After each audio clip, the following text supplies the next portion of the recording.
시청자 여러분 안녕하십니까. 뉴스특보입니다. 윤석열 대통령이 잠시 뒤 취임 이후 처음으로 유엔 총회에서 연설을 합니다. 연설이 시작되기 전까지 정치팀 박원경 기자와 함께 관련 얘기 나눠보겠습니다. 박 기자, 네. 지금 화면을 보면서 좀 얘기를 나눌까요? 네, 지금 윤 대통령이 연단에 들어섰는데요. 아마 바로 연설을 시작할 것으로 보입니다. 일단 듣고 나서 이야기를 나눠보는 게 좋을 것 같습니다. 네, 윤석열 대통령의 연설 직접 들어보시겠습니다. 의장님, 사무총장님, 각국 대표 여러분, 처벅 허러쉬 총회 의장님의 취임을 축하합니다. 의장님의 리더십 하에 이번 제77차 유엔 총회가 더 나은 세계를 향해 회원국들의 지혜를 모으는 계기가 되길 바랍니다. 특히 올해 두 번째 임기를 시작한 안토니우 구테레스 사무총장님의 헌신과 노력에 경의를 표합니다.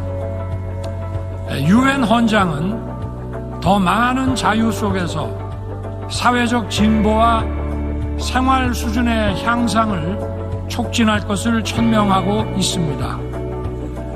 또한 국제 평화와 안전을 유지하기 위한 인류의 연대를 촉구하고 있습니다. 한 국가 내에서 어느 개인의 자유가 위협받을 때 공동체 구성원들이 연대해서 그 위협을 제거하고 자유를 지켜야 하듯이 국제사회에서도 어느 세계 시민이나 국가의 자유가 위협받을 때 국제사회가 연대하여 그 자유를 지켜야 합니다. 우리들의 현대사는 이렇게 연대하고 힘을 합쳐 자유를 지키고 문명적 진보를 이룩해온 과정을 보여주고 있습니다. 오늘날 국제사회는 힘에 의한 현상 변경과 핵무기를 비롯한 대량 살상무기, 인권의 집단적 유린으로 또다시 세계 시민의 자유와 평화가 위협받고 있습니다. 이러한 자유와 평화에 대한 위협은 유엔과 국제사회가 그동안 축적해온 보편적 국제규범 체계를 강력히 지지하고 연대함으로써 극복해 나아가야 합니다.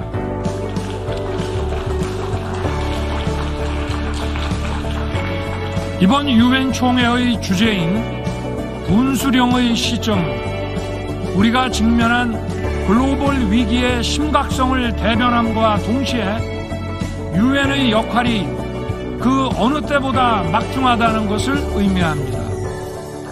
우리가 직면한 위기를 극복하고 해결책을 모색하는 출발점은 우리가 그동안 보편적으로 받아들이고 축적해온 국제 규범 체계와 유엔 시스템을 존중하고 연대하는 것입니다. 의장님, 사무총장님, 각국 대표 여러분, 인류가 진정한 자유와 평화에 다가가기 위해서도 유엔의 역할이 매우 중요합니다. 진정한 자유는 속박에서 벗어나는 것만이 아니라 자아를 인간답게 실현할 수 있는 기회를 갖는 것이고, 진정한 평화는 단지 전쟁이 없는 상태가 아니라 인류 공동 번영의 발목을 잡는 갈등과 반목을 해소하고 인류가 더 번영할 수 있는 토대를 갖추는 것입니다. 진정한 자유와 평화는 질병과 기아로부터의 자유, 문맹으로부터의 자유, 에너지와 문화의 결핍으로부터의 자유를 통해 실현될 수 있습니다. 유엔은 이러한 문제의 해결을 위해 유엔 경제사회 이사회, 유네스코 등을 통해 많은 노력을 해왔습니다만 이제 더 폭넓은 역할과 책임을 요구받고 있습니다. 팬데믹 문제 해결을 위해서는 유엔을 중심으로 한 국제사회의 협력으로 재정 여건과 기술력이 미흡한 나라에 지원이 더욱 과감하게 이루어져야 합니다. 탈탄소라는 지구적 과제를 추진함에 있어 녹색 기술의 선도국가는 신재생 에너지 기술 등을 더 많은 국가들과 공유하도록 노력하고 지원을 아끼지 않아야 합니다. 특히 디지털 심화 시대에 디지털 격차는 국가 간의 양극화를 가중시키기 때문에 유엔을 중심으로 한 국제사회의 협력이 매우 중요한 과제가 되었습니다. 디지털 기술 선도국가는 개도국의 디지털 교육과 기술 전수, 투자에 더욱 많은 지원을 해야 하고 유엔은 이를 이끄는 노력을 배가하여야 합니다. 의장님, 사무총장님, 각국 대표 여러분, 대한민국은 최근 긴축 재정에도 불구하고 지출 구조 조정을 통해 마련한 재원으로 사회적 약자에 대한 지원과 ODA 예산을 늘렸습니다. 사회적 약자에 대한 지원 확대가 지속 가능한 번영의 기반이 되는 것과 마찬가지로 국제사회에서 어려운 나라에 대한 지원은 세계의 자유와 평화를 지속 가능하게 만들 것입니다. 대한민국은 국제사회의 책임있는 일원으로서 세계 시민의 자유와 국제사회의 번영을 위해 책임과 역할을 다할 것입니다. 대한민국은 코로나 치료제와 백신의 연구 개발에 박차를 가하는 동시에 액트A 이니셔티브에 3억 달러, 세계은행의 금융중개기금에 3천만 달러를 공약하는 등 글로벌 보건체계 강화를 위한 기여를 더욱 확대하고 있습니다. 세계보건기구의 팬데믹 협약 체결을 위한 협상에도 참여 중이며 오는 11월 미래 감염병 대응을 위한 글로벌 보건안보 구상 강요 회의를 서울에서 개최할 것입니다. 아울러 대한민국은 글로벌 감염병 대응이라는 인류 공동과제 해결을 적극 동참하기 위해 글로벌 펀드에 대한 기여를 획기적으로 확대하기로 했습니다.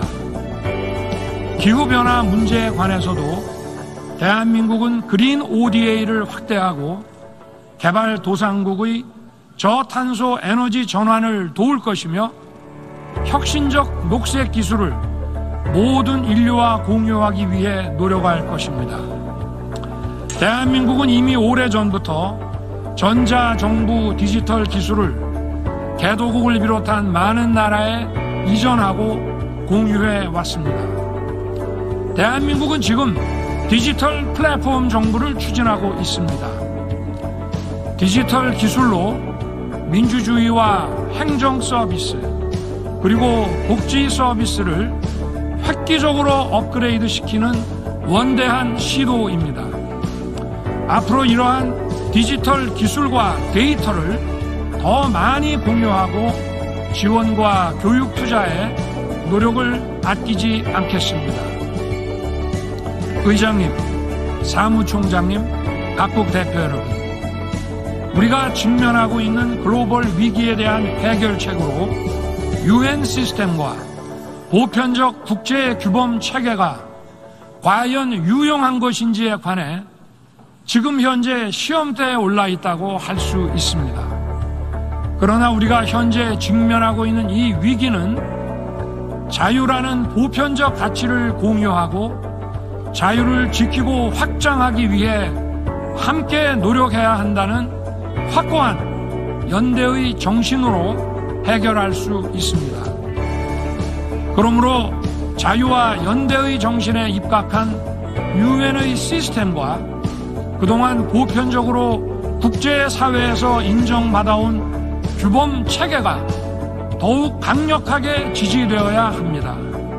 유엔 시스템과 보편적 규범 체계에 등을 돌리고 이탈하게 된다면 국제사회는 블록화되고 그 위기와 혼란은 더욱 가중될 것입니다. 우리가 직면하고 있는 문제의 본질과 원인에 대해서 더욱 치열하게 고민하고 국제사회가 그 해결을 위해 역할을 분담하고 힘을 합치는 노력들이 더욱 강력하게 실행되어야 합니다.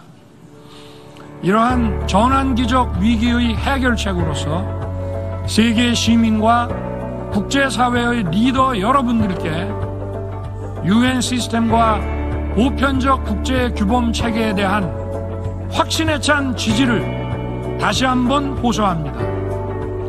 의장님, 사무총장님, 각국 대표 여러분, 돌이켜보면 유엔이 창립된 이후 세계 평화를 위한 첫 번째 의미 있는 미션은 대한민국을 한반도의 유일한 합법정부로 승인하고 유엔군을 파견하여 대한민국의 자유를 수호한 것이었습니다.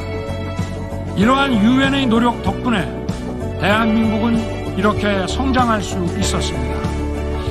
그러므로 대한민국은 세계 시민의 자유 수호와 확대 그리고 평화와 번영을 위해 유엔과 함께 책임을 다하겠습니다. 감사합니다.